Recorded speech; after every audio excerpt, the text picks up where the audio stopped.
and Venn diagrams. So today we're going to be looking at sets and Venn diagrams, and I just want to look at the sets part again and just to make sure that everyone totally understands it. So the first thing is I've summarized all the notation. We have union, intersection, the number in A is an element of, is a subset of, is a proper subset of, the null or empty sets, and U, the universal set. And the way our sets are written in notation, the universal set here is equal to x, such that x is between 1 and 20, and x is an element of the natural numbers. So when looking at this, I'd be looking at a set that includes all of the numbers from 1 to 20. And then I'd start looking at subsets of this. So let's have a look at the next bit of work. I'm not sure why everything seems to have dragged away there. Complementary sets. So remember that the complement of a set A, or a subset A, is shown by A dash. And it's a set of all elements of the universal set which are not in A. So A, my subset of the universal set, plus the complement of A, all of those that are left over in the universal set, together the union of that gives you the universal set. The intersection of A and the complement of A would most definitely give you the empty set, because there should be no intersection with A and the complement of A.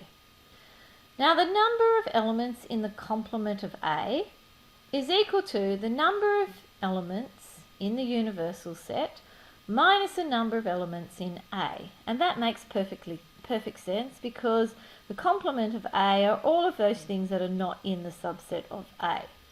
So if I then have a look at these examples, if U equals, so my universal set is 1, 2, 3, 4, 5, 6, 7, 8, and A, my subset, is 1, 3, 5, 7, 8, then A dash is the subset of A, or the complement of A, where I don't have the numbers that are not in A, but are in my universal set. So 1 is in both, so 2 is a number, 3 is in both, so 4 is in the universal set and not in my subset A, and I also have 6.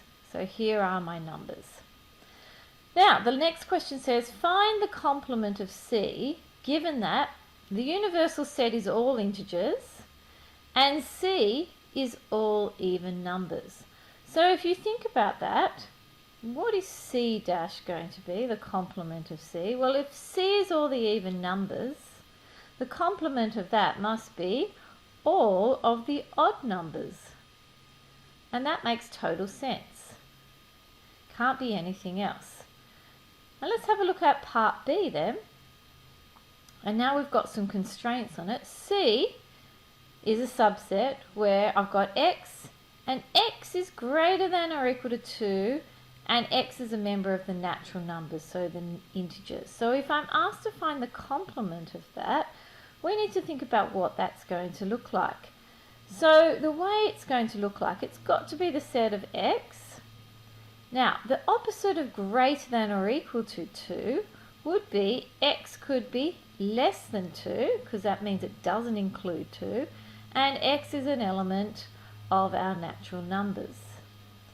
Or another way of writing it, and see if you can write it down before me, is to say, well, it must be x where x is less than or equal to 1, because the next natural number from 2 has to be 1. So x is less than or equal to 1, where x is an element of the natural numbers. And that's how easy it is.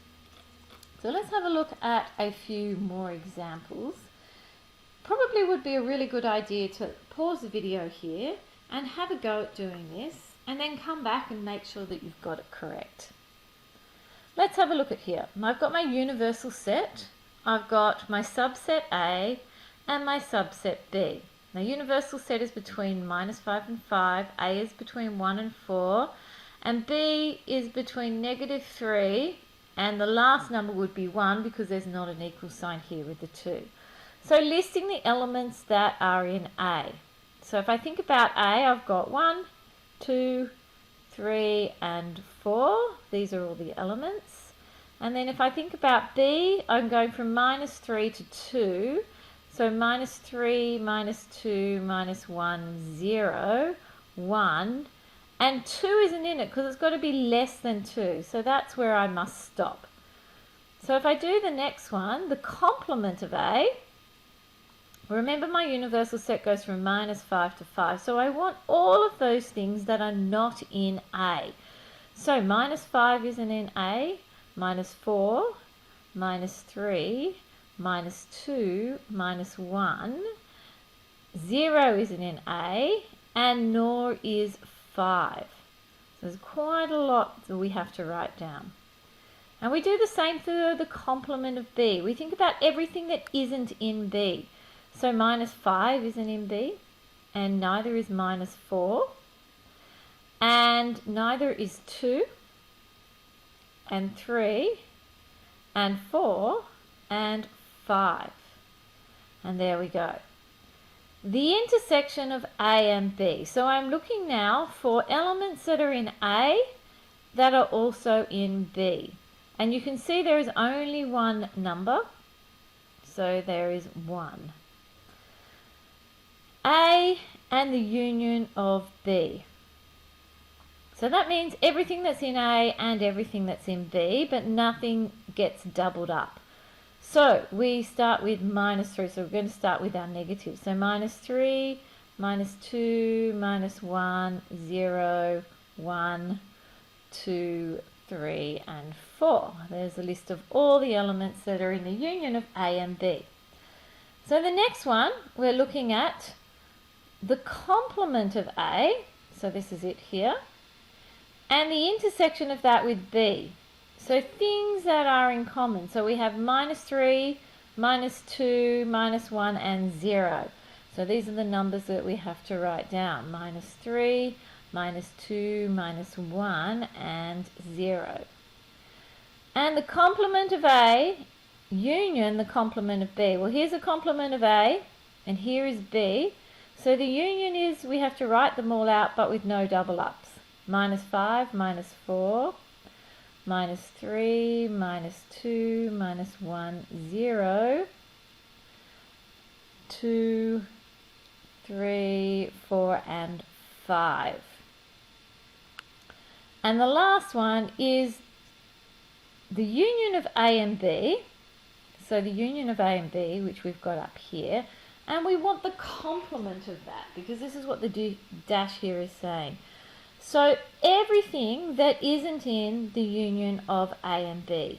So remembering, we need to look at my universal set and what's not in A and the union of B. Well, we don't have -5 and we don't have -4. We've got -3, -2, -1, 0, 1, 2, 3, 4. So the other number we must be missing from the universal set is 5. So let's have a look at the last question then. So we have the universal set, which is all of the positive integers. The subset P is multiples of 4 less than 50, and Q is multiples of 6 less than 50. So if I think about P and I have to write down all of the elements that belong in there, I'm doing my 4 times tables. So 4, 8, 12, 16, 20, 24, 28, 32, 36, 40, 44, and 48.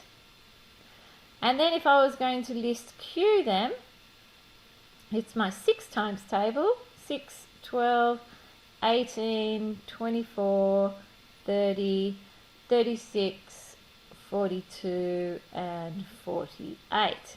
So these are multiples, so the answers to your multiplication table, I guess. The intersection of P and Q. So we're looking at things that are common to both. So you can see 12 is common, 24 is common, 36 is common, and 48 is common. So they're the numbers I write down. So 12, 24, 36, and 48. So now let's have a look at the next one. We're going to look at the union of P and Q. So we're writing down everything that's in P and everything that's in Q and no double ups. So in this case 4, 6, and there's a lot to write down, 8, 12, 16, 18, 20, 24, 28, 30, 32, 36, 40, oh goodness me, 42, 44 and 48. Whew, a lot of work. Now remember what this n means. This n means the number in P. So I just need to count up how many elements are in P, and there are 12. And the number in Q, if I count them all up, I think we should find that there is 8. The number in the union of P and Q, what you should get, in fact I think this should say intersection, so let's just make a change on there. I'll make a change on the notes. If I find the intersection of P and Q, I'm going to get 4.